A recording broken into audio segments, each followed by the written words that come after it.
Bonjour ou bonsoir, Maître Kaya, maître en art de vivre ancestraux et coach de vie. Euh, je reçois de plus en plus de questions à propos du couple. J'avoue que j'en recevais déjà pas mal avant, mais c'est un sujet que je n'avais pas encore développé dans mes vidéos jusqu'à présent. J'ai l'habitude de dire que le couple, pour moi, c'est un plus un égale 3. Je vais vous expliquer pourquoi. Parce que je visualise le couple comme une troisième entité. Vous me direz, comment on peut visualiser le couple comme une troisième entité? Parce que c'est le couple est l'assemblage de deux personnes qui viennent de deux mondes complètement différents parfois. Et même quand ils viennent du même monde, on est bien conscient que c'est deux personnes différentes. Bon, on se retrouve dans une position qui est très simple. Et je vais m'expliquer comment en vous prenant la vision de l'enfant. Parce que je pense que vous allez mieux comprendre comme ça. Bien, commençons. Quand une femme et un homme veulent avoir un enfant, et là, veulent se mettre en couple, en parallèle, vous voyez un peu ce que j'essaye de dire, il y a un moment de préparation qui est non négligeable. Pourquoi? Parce que si on prend l'exemple du couple, on peut avoir affaire à deux entités, c'est-à-dire deux personnes, venant de deux mondes sociaux différents, différentes éducations, différentes religions, différentes couleurs de peau, différents pays, différentes langues. Vous vous rendez compte? Je crois que même vous, vous pouvez en énumérer tellement de différences. Bien. Maintenant, prenons la gestation, l'enfant. Quand un homme et une femme décident d'avoir un enfant, donc dans le cas présent, décident de se mettre en couple, il faut déterminer si vraiment on veut avoir un enfant avec cette personne. Est-ce qu'on veut se mettre en couple avec cette personne? Est-ce qu'on veut être influencé jour après jour par cette personne? Sa façon de voir la vie, sa façon d'observer, ses remarques, sa façon d'être. Est-ce que nous voulons un enfant avec cette personne? Est-ce que nous voulons construire un couple avec cette personne? Ça, c'est la première étape. Et je crois que dans cette étape précise, beaucoup de gens ne se rendent pas compte que cette étape est une partie basique, primaire, essentielle et nécessaire du couple. Vous ne pouvez pas. Je vois ça tous les jours. Je reçois des couples tous les jours qui découvrent un matin, après, parfois, je veux dire, quand c'est après un an, on rigole. Mais quand c'est après 10, 15, 20 ans, où deux personnes se rendent compte qu'en fait, il n'y a pas de compatibilité, je me dis, mais comment? Bref, revenons au sujet qui nous préoccupe tout de suite. Bien. La première étape ici, c'est la préparation. Voulez-vous de cette influence dans la vie de votre couple de tous les jours? Sachant que vous allez côtoyer cette femme ou cet homme tous les jours, comme vous allez devoir côtoyer la femme qui porte votre enfant tous les jours. Parce qu'on ne peut pas s'éloigner de cela. Ça, c'est la première chose. Et pour ça, vous devez savoir quand vous voulez faire un enfant avec une femme ou avec un homme, est-ce qu'il fume, est-ce qu'elle fume? Est-ce qu'il fume, est-ce qu'elle fume? Je suis pas en train de remettre en cause certaines personnes. Je suis en train de vous dire que, est-ce que vous comprenez que si quelqu'un a des habitudes qui lui sont propres, ce sont des habitudes avec lesquelles vous allez vivre aussi longtemps que vous serez en couple. Est-ce que c'est ce que vous voulez? Certaines personnes vont vous dire, je l'aime donc je vais l'accepter comme elle est ou comme il est. D'accord. Est-ce que dans votre vie de tous les jours? Est-ce que vous vous acceptez vous-même tel que vous êtes? Beaucoup de gens ne se posent pas cette question. Et beaucoup de gens pensent que le couple va venir rééquilibrer, rétablir certaines structures que eux-mêmes, bien avant, n'ont pas déterminées. C'est très cafouilleux tout ça. Mais on s'y lance quand même parce que c'est ce qu'on doit faire. Est-ce que vous êtes prêts, comme les Anglais disent, jeopardize? Est-ce que vous êtes prêts à jeter aux orties 1 an, 2 ans de votre vie juste pour découvrir que vous vous êtes trompé?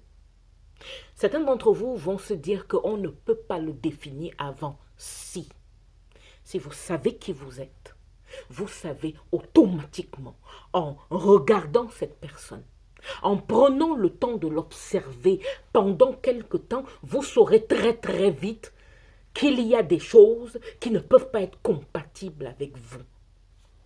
Mais on peut toujours se dire, on va essayer.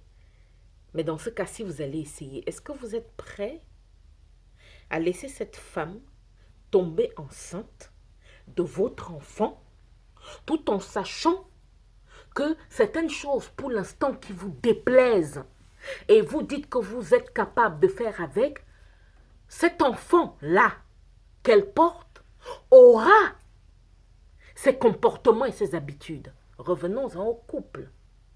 Vous allez vivre cela tous les jours. Je veux dire, c'est pas comme si vous ne serez pas 24/24 ensemble. Bien évidemment, c'est un couple. Vous voyez que la préparation est importante. Elle est minutieuse. Elle est obligatoire. Et ça relève pas juste d'un hasard. C'est un choix profond.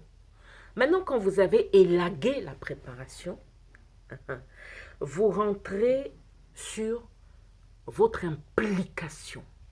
Quel est votre degré d'implication? Parce que quand une femme doit tomber enceinte, vous devez être aussi présent pour le déroulement de la grossesse que la femme qui porte l'enfant sera présente. Et inversement.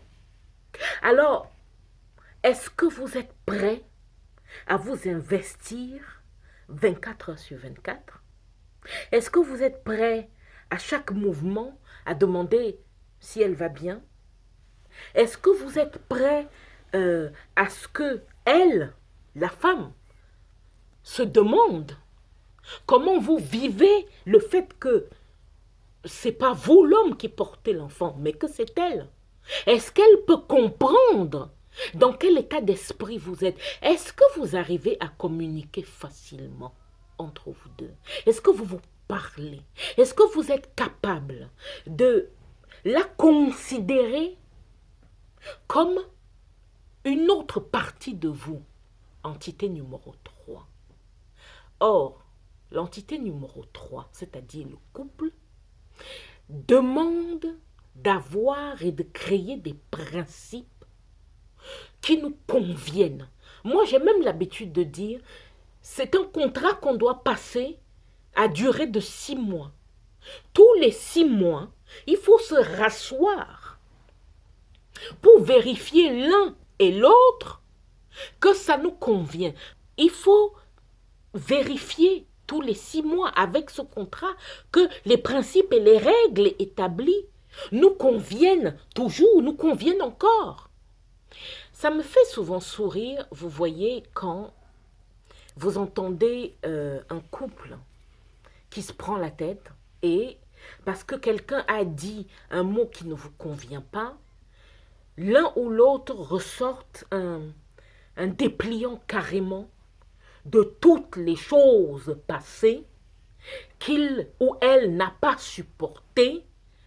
Je trouve que c'est une hypocrisie dangereuse de jouer avec cela. Parce que c'est comme ça qu'on en arrive à en perdre la tête, en perdre la raison et à la limite se demander, se remettre en cause nous-mêmes du choix qu'on a été capable de faire. C'est pour ça qu'il est important de prendre conscience et de comprendre que le couple est une troisième entité que vous devez gérer comme un enfant. Un enfant, on lui apprend à marcher. Un enfant, on reste derrière quand il rampe. Un enfant, quand il essaye de se lever, on veille à ce qu'il ne tombe pas. Un enfant, on vérifie que toutes les prises sont protégées et qu'il ne va pas se faire mal, que la cuisine ne reste pas ouverte. Un enfant, on lui apprend les règles et les principes de la famille. C'est ça, la troisième entité. Il faut bien que la femme sache ce que l'homme aime ou n'aime pas. Il faut bien que l'homme sache ce que la femme aime ou n'aime pas. Mais on a un gros problème, c'est que tout ça n'est pas possible si la femme ou l'homme ne savent pas ce qu'ils aiment eux-mêmes ou pas.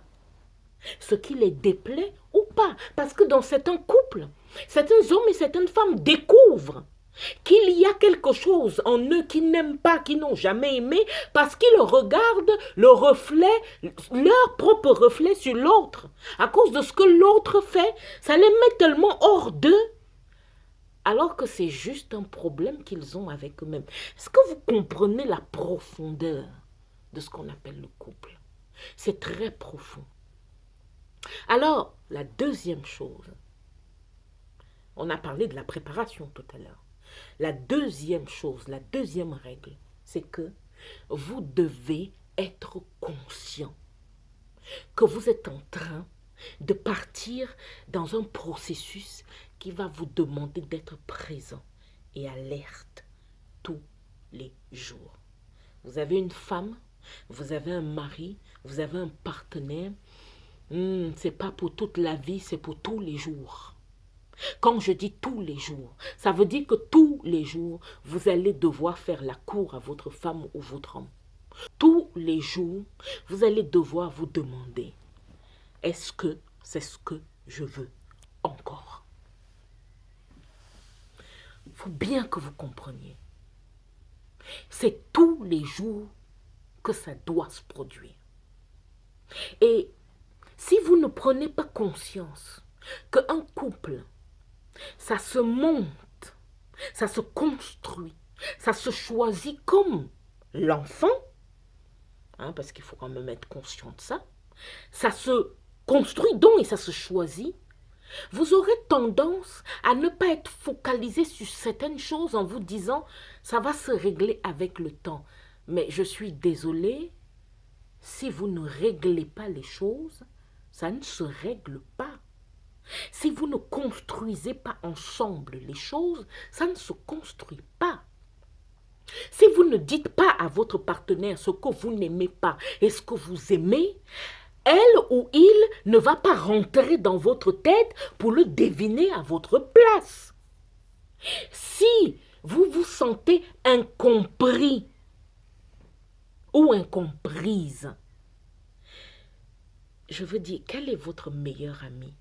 N'est-ce pas votre partenaire? Quel est votre amant? N'est-ce pas votre partenaire? Quelle est la troisième personne que vous allez aller voir quand ça ne va pas? N'est-ce pas le couple? Quelle est la personne qui est à même d'accepter tout ce que vous êtes? N'est-ce pas la personne que vous avez choisie pour vivre avec tous les jours? Mais comment vous allez pouvoir créer cette troisième entité forte, qui protège, qui rassure, qui vous donne confiance, qui vous donne des boosts pour avancer, qui vous permet à chaque fois de voir ce qui est mieux, le meilleur dans le monde, d'envisager ce qui est mieux? Comment vous allez pouvoir créer cette troisième entité si vous ne comprenez pas que justement, c'est une autre entité à créer? Et c'est en fait un enfant plus qu'un enfant. C'est le mélange des gènes du père et de la mère. Un couple, c'est le mélange des choix de l'homme et de la femme. Vous ne pouvez pas fuir cela. Parce que si vous commencez à fuir cela, dites-vous dès le début, il n'y a pas de couple. Parce que je peux vous assurer que la vie va vous tester. Parce que c'est son rôle. Vous voyez, certaines personnes vous diront, la vie nous agresse. Non, la vie ne vous agresse pas. La vie veut savoir quel est votre niveau de choix, votre niveau de détermination, votre niveau de volonté par rapport à ce que vous dites vouloir. C'est pas la vie qui a déterminé ce que vous voulez, c'est vous. Vous avez dit que vous voulez être en couple. Vous dites que c'est elle ou c'est lui que vous voulez. Dans ce cas, confirmez-le tous les jours. La troisième règle ici, c'est de comprendre que si on veut se la couler douce, il faut choisir de travailler de façon ardue, de façon profonde, avec une intensité, une insistance, une détermination sans faille pendant un bon moment au début de votre relation pour profiter des bienfaits de cela et que tout ça devienne simple plus tard. Le couple, en fait, c'est... Comment vous expliquer? Le couple est une entité qui représente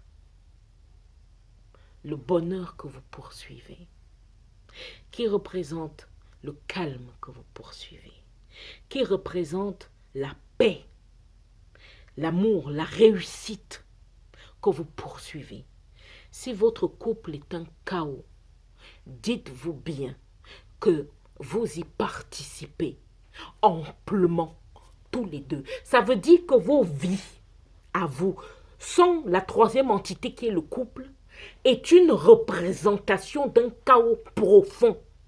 Parce que vous ne savez pas ce que vous voulez et vous ne savez pas qui vous êtes. Donc, quand vous décidez de créer un couple, vous allez retrouver comme chez l'enfant les tares de l'un et de l'autre.